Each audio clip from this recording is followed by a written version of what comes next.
I'm Anil Kumar, and in this video we'll find the composite functions and their domain. So we'll take the same example which we took in the previous video. The example was f of x equals to 4 over x plus 1, and I'll write g of x in a different ink. We have g of x as equals to 1 over x minus 2. And last time we said that whenever you want to find domain of a composite function, you don't really have to find the composite function. You can find the domain directly, right? So that technique we learned last time. This time we will find the composite function and then the domain. And you can always go back to the previous video and check if you get the same answer or not, right? So the question here is, let us find composite function f of g, right? So this is the function which we want to find. So when we say f of g, it really means f of, let me use different thing for g of x. So whenever we are having a composite function, in that case a function is substituted into the domain of the other function, right? So the output of the inside function becomes the input to the outside function, correct? So now let's calculate. So what we get here is f of g is f of g of x. F of x is given to us as 4 over x plus 1. So we'll write 4 over, and instead of x we'll write g of x, which is 1 over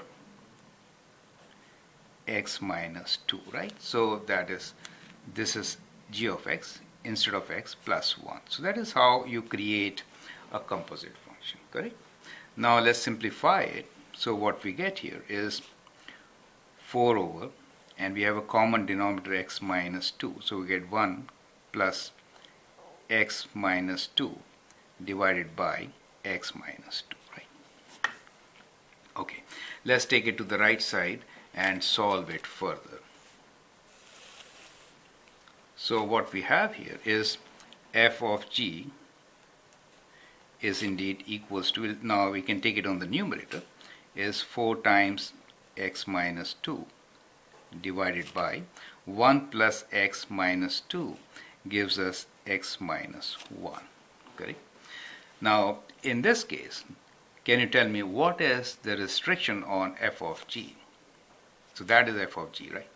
To write down the restrictions, f of g clearly has one restriction here. So we can say the domain here is x belongs to real numbers and x is not equal to. Since it is f of g, first we should write restrictions on the function g itself. The restriction on g is x cannot be equal to 2, so x is not equal to 2. And second restriction is on the composite function which we found, which is 4 times x minus 2 divided by x minus 1. So here the restriction is that x cannot be 1, right? And it exactly matches with what we found in the previous video, right? So I'll provide a link for that so that you can go and check. Now as an exercise, we will now find g of f of x, right? G of f of x, correct? Let's find that. Now g of f of x will be equal to, so g is 1 over x minus 2, so we get 1 over, instead of f we will write f of x, which in our case is 4 over x plus 1, right? And then minus 2. So this is g of f of f. Now let us expand. So if you take common denominator, you get 4 minus 2 times x plus 1 divided by x plus 1, correct? So you could write this as x plus 1 goes in the numerator, and in the denominator you get 4 minus 2x minus 2, which gives you the value of x plus 1 divided by minus 2x. 4 minus 2 is plus 2. Now that is your function. Can you write down the domain for f of g? Let's write down domain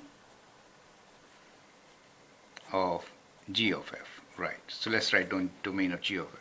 So when you write domain of g of f, first you should check restrictions on input function f, right? And then you should check restrictions on g of f, right? The composite function you get. Now these restrictions on the function, inside function, is x cannot be minus 1. And here what do you get? Minus 2x plus 1 cannot be 0. So let me equate that to 0 and solve for you. Minus 2x plus 2 should not be equal to 0, correct?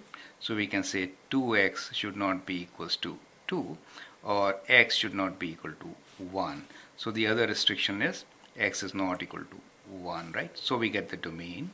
So if we say domain of g of f is x belongs to real numbers where x is not equal to plus and minus 1. You get an idea, right? So that is how you should be finding the domain after finding the composite function.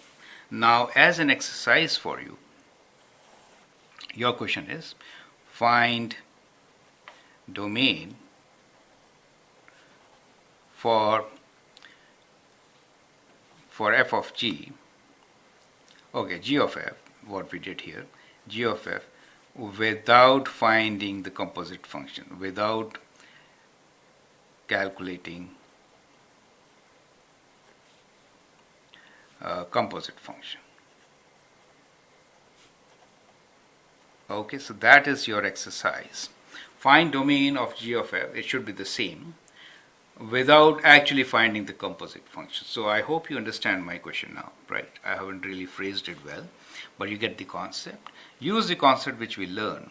It is very helpful since you can save a lot of time in doing these calculations in finding the domain of a composite function. I hope that helps. Thank you and all the best.